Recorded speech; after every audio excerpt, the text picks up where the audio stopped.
Mummy से तो कहिए ले लो भेंट ये रानी, अजाब काहे कइलू लेट ये रानी।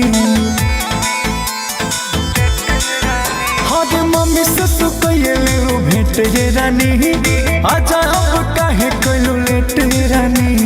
नैहरे में पहिले होता छठ, कहतिया माई करे के बरत बानी यही से जुगड़ रहे में। असुआ रख दे के बाबिचार राजा जी हमार आजा घरवे में। असुआ रख दे के बाबिचार राजा जी हमार आजा नैहरवे में।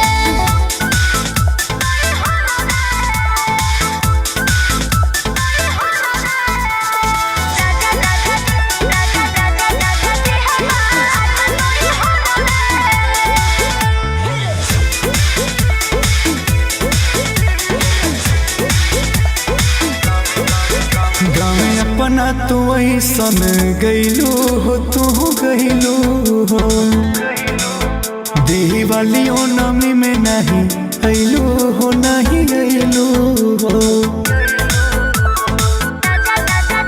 गाँव अपना तो ऐसन गईलू हो, तू गईलू हो देही वाली ओ नमी में नहीं अइलू हो, नहीं अइलू हो।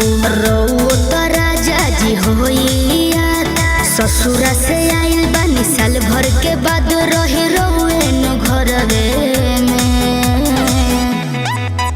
असुआ रख दे के बाबिचार राजा जी हमार आजा नैहरवे में। असुआ रख दे के बाबिचार राजा जी हमार आजा नैहरवे में।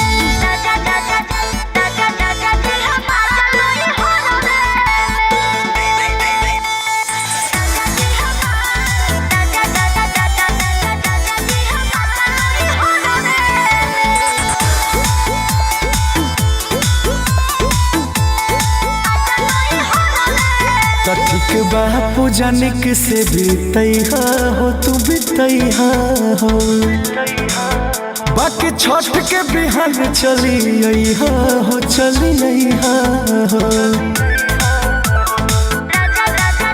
ठीक बापू जानिक से बीतैहा हो, तू बीतैहा हो बाकी छठ के बिहान चली अइहा हो, चली अइहा हो।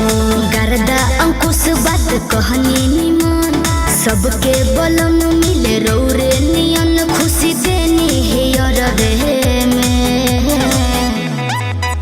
असुआ